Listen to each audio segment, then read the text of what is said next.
Ya tenemos en línea a Miguel Ángel, al doctor Víctor García Toma, es constitucionalista, expresidente del Tribunal Constitucional, exministro, hincha del Municipal, convicto y confeso. Así que vamos a conversar de la victoria de aliancistas y de un hincha del Municipal, un distinguido hincha del Municipal. Doctor, bienvenido a Ánfora 2021. Muchas gracias, don Néstor. Gusto en saludarlo. Nuestros respetos. De igual manera, doctor, sí, creo que en tiempos complicados hay que tomar deportivamente la situación y con optimismo, como decía Roberto Rodríguez Rabanal. ¿Cuál es su primera impresión? No del jurista, sino del peruano que ha asistido a dos procesos electorales de esta elección al presidente de la República. ¿Cuál es su impresión, su comentario inicial, doctor, con respecto a lo que está ocurriendo? Mi primera impresión, don Néstor, es que lamentablemente por una serie de factores que van desde la crisis que viven los partidos políticos, la deficiente legislación electoral, el poco interés que tienen los ciudadanos hoy de participar en la vida política y también cierto descuido ciudadano, hemos tenido, digamos, una primera vuelta con 18 candidatos, ninguno de los cuales llegaba a generar un cierto grado de consenso, de fe, de optimismo, de esperanza. Prueba de ello es que la primera minoría de ese primer proceso alcanzó cerca del 13 o 14%, no más, ¿no? Y la segunda minoría creo que llegó a 8%, es decir, el 80% de la población, digamos, no daba su visto bueno para que esas dos expresiones políticas, dentro de esa fragmentación que era rechazada por la ciudadanía, pasaran a la segunda vuelta. Y en la segunda vuelta hemos tenido, digamos, claramente, por un lado, eh, improvisación, digamos, desmesura en las propuestas, y ahora nos ha llevado a una situación terrible, es decir, el país está partido, está dividido en dos, y con presidencia de quien sea el ganador, el que declare el Jurado Nacional de Elecciones, esa, ese partido va a tener necesariamente que generar alianzas para ensanchar su base de legitimidad y poder de alguna manera gobernar con cierta estabilidad.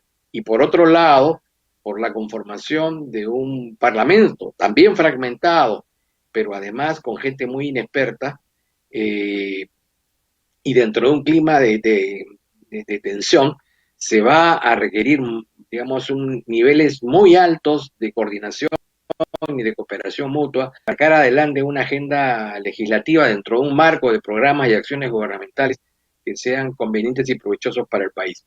Pero la primera lectura es, por cierto, de preocupación, ¿no?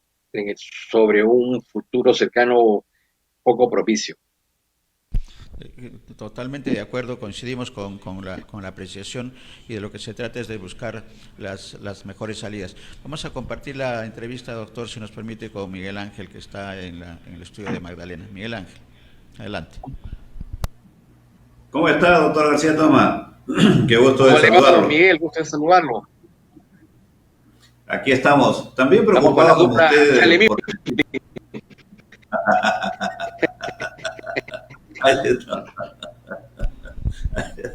Bueno, los mejores augurios para la selección peruana ahora en la Copa América Sí, también.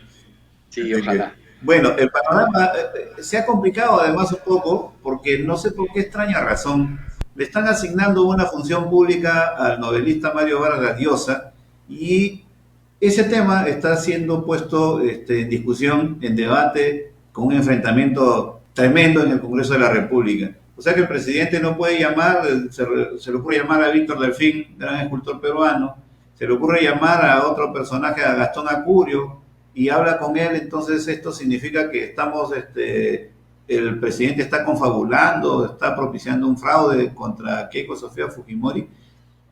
¿Cómo entiende desde el punto de vista jurídico y constitucional este enredo político, doctor García Tomás, y nos ayuda a interpretar esta situación? Digamos, con cierta incuria, con cierta negligencia política, el presidente abandona su rol de jefe de Estado y se aparta, digamos, sin malicia, por supuesto, del ámbito de la neutralidad. Sin embargo, más allá de aquello que podamos considerar un acto, digamos, impropio, por consideración o conflicto, es un incidente más en la política peruana y no se justifica de modo alguno ninguna acción en el Congreso, ni ninguna acusación constitucional, ni ninguna medida de control. Es decir, ya el presidente dio una explicación, ¿no? A unos les puede convencer, a otros no, pero no tiene mayor significación en la medida en que se ha tratado de un diálogo sin mayores consecuencias políticas, ¿no? Correcto. Entonces, sin embargo, quedan de todas maneras las dudas desde el punto de vista jurídico, legal, con este tema de la presentación de impugnaciones de 802 actas que ya, por supuesto, han ido reduciendo porque los jurados electorales especiales ya han ido resolviendo en las últimas horas.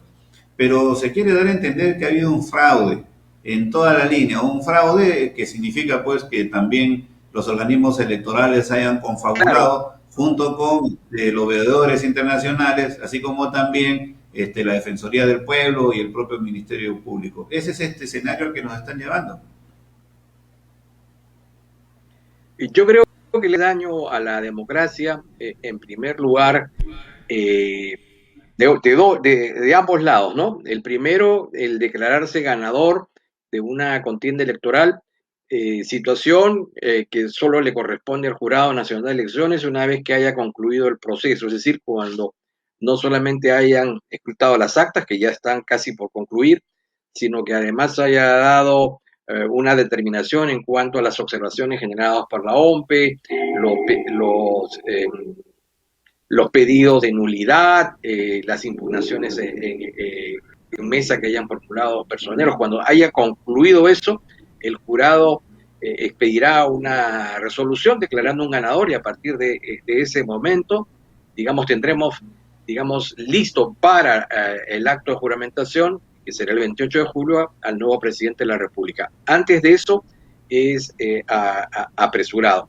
Y del otro, creo que deberíamos ser algo más prudentes y mesurados. Se entiende que pueden haber existido algunas, si es que esas irregularidades existen, tendrán que ser probadas y finalmente sustentadas ante el jurado, y será el jurado quien decida, ¿no? Entonces, yo creo que corresponde a ambas organizaciones, primero, pedirle calma y tranquilidad a sus militantes, a sus afiliados, a sus simpatizantes, no exacerbar un ánimo de confrontación que puede llevar a la violencia. En segundo lugar, digamos, depositar en el árbitro, que es en el Jurado Nacional de Elecciones, todas las energías para que de uno y otro lado se defienda como corresponde en el marco de la justicia establezca, ¿no? Y luego de ello, evidentemente, entre ambas agrupaciones. Hemos perdido brevemente el audio con la señal con el doctor García Tomás. Sí, vamos el país tenga una marcha sentido compartido, ¿no? Claro. El doctor García Tomás, no le hemos escuchado bien la última parte, pero en todo caso me gustaría preguntarle a usted cuál es su opinión y cómo cree que es la actuación de los organismos del sistema electoral, vale decir el Jurado Nacional de Elecciones, la OMPE y la RENIEC, especialmente porque en los últimos días se ha acusado a Jorge Salas Arenas de ser un abogado terruco y ahora un grupo de militantes o simpatizantes de Fuerza Popular están yendo inclusive a hacer plantones a su domicilio.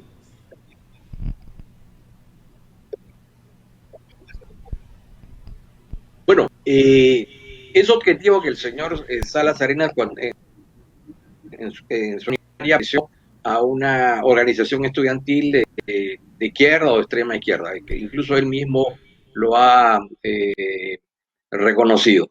En segundo lugar, también es público y ha sido aceptado por él, que ha participado en condición de abogado contratado por un organismo vinculado a la Iglesia, un organismo de derechos humanos para la defensa de algunos procesados por el delito de terrorismo. Pero de eso, digamos, efectivamente en discusión, digamos, su imparcialidad, ¿no?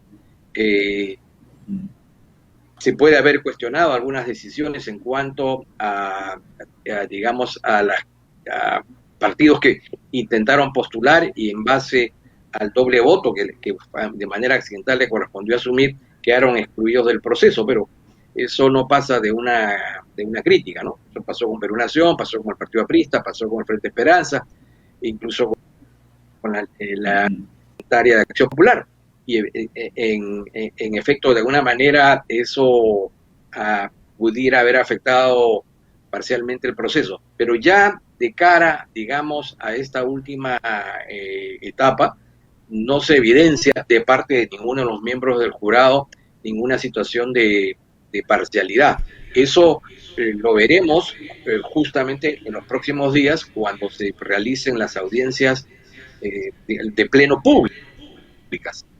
Mejor garantía el comportamiento de los miembros del jurado, que ojalá, esperamos y deseamos, y no tenemos en principio por qué dudar, será la correcta, ¿no? Doctor, ¿y qué tanto enrarece el ambiente electoral y político de estos días? Dos decisiones. La primera, la que tiene que ver con el juez de Huancavelica, que ha ordenado dejar sin efecto la sentencia al ex gobernador de Junín, Cerrón. Y el otro tema, el fiscal Pérez, que ha pedido al Poder Judicial que deje sin efecto y que se proceda a la prisión preventiva de Keiko Fujimori, porque señala que uno de los testigos en el proceso que tienen contra Keiko Fujimori, me refiero al abogado Torres, está prohibido, hay una prohibición. ¿Qué tanto estos dos hechos pueden afectar el resultado? No tanto el resultado, para ser preciso, ¿qué tanto enrarecen el ambiente político de estos días, doctor? En primer lugar, está claro que es un habeas corpus mañoso, ¿no? En primer lugar, causa extrañeza el que se haya presentado en una de las provincias de la región de Huancavelica, ¿no? Habiéndose producido el hecho en Junín y habiéndose resuelto de manera definitiva. En segundo lugar, de la lectura de la resolución se da uno cuenta de que hay en realidad un ingreso al examen del caso, ¿no? Y evidentemente un habeas corpus no es una instancia de revisión de un caso penal. Pero luego de incurrir en ese vicio, se trata de justificar la decisión de nulidad de dos resoluciones judiciales sobre la base de motivación. Y se dice esta sentencia tiene un vicio de motivación porque da la apariencia de justificar. En segundo lugar, dice incurre en una inconexión lógica o desarrollo interno de la sentencia. Se habla de una motivación insuficiente Y por último se dice esta motivación no es cualificada porque en la medida que es una sentencia de condena, se debe tener una argumentación más intensa. Esos cuatro conceptos son los que, esos defectos son los que tiene esa sentencia. Es decir, se dice que hay una falta de motivación aparente, pero no se demuestra. Se dice que las sentencias tienen un contenido insuficiente, pero tampoco se dan consideraciones sobre la materia. Y por último, se incurre en lo más importante. Se declara la nulidad de dos resoluciones, una de ellas de la argumentación débil, canija, concisa, y justamente poco cualificada, ¿no? Entonces, es una sentencia a pedido, ¿no es cierto?, hecha más por un sastre que por un abogado, que por un juez. Definitivamente es una práctica vil que existe en el sistema judicial y que seguramente será reparada en una segunda instancia. En lo que se refiere al segundo caso, el mejor propagandista que es el doctor Pérez. Recordemos cómo este desaguisado de pedir que se considere a Fuerza Popular como una organización criminal fue pues obviamente rechazada por el juez, ¿no? Porque evidentemente no son los partidos los que supuestamente podrían ser imputados de delitos, son las personas. Entonces, eso era una barbaridad. Y ahora, nuevamente, el nuevo pedido de que le retire la detención domiciliaria y se plantee el arresto justo en el momento en que se está discutiendo, digamos, el ascenso o no a la presidencia de la República de una candidata y con una argumentación débil, evidentemente no le hace daño, no le hace bien a la democracia y demuestra, digamos, el afán protagónico y político de un fiscal que ya está desbarrando en más de una oportunidad en este caso, ¿no? Correcto, clarísimo. Lo cierto, doctor, con el agradecimiento por esta oportunidad de conversar, es que los dos candidatos que están en la disputa presidencial y ya estamos viendo ya la tendencia, y no lo han dicho uno, sino varios de los entrevistados, que acá está en juego la legitimidad y la legalidad, ¿no? Entonces, ¿qué tan legítimo va a ser el gobierno y qué tanto trabajo tiene que hacer para buscar la unidad nacional? Creo que esos van a ser los retos, al parecer, de Pedro Castillo en esta situación que es bastante difícil y que se da justo en el Bicentenario, doctor. ¿Cuál es su comentario? Sí, yo creo que lo primero en estos momentos es prudencia, sentido de responsabilidad, ser conscientes de que de acuerdo con las reglas electorales es el jurado quien tiene la determinación de decidir quién de los dos candidatos es el futuro presidente de la República. Y en ese contexto hay que crear un clima de tranquilidad y no de confrontación, tanto de uno como de otro lado. En segundo lugar, y como usted bien lo ha dicho, gane el señor Castillo o gane la señora Keiko Fujimori, parten con un déficit de legitimidad, porque finalmente no eran ellos los candidatos que deseaba que pasaran a la segunda vuelta. Son dos minorías que ingresan a la segunda vuelta con un porcentaje de adhesión originaria muy limitado, ¿no? Y ciertamente dentro de un marco de donde hay una pandemia, hay una crisis económica, en donde hay problemas de falta de empleo, y si a esto le agregamos ahora la crisis política, se va a requerir de mucha habilidad, pero sobre todo de un gran sentido de concertación para que el mayor número de agrupaciones políticas puedan por lo menos ponerse de acuerdo en algunos puntos y hacer viable, ¿no es cierto?, ya no el gobierno, sino la existencia de un régimen político, ¿no?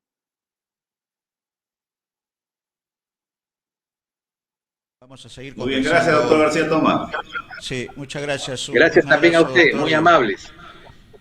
Y ya conversaremos del municipal en su momento, doctor. De todas Muchas maneras. gracias. Muchas gracias. Muchas gracias. Un abrazo. Hasta luego. Un abrazo. Suerte.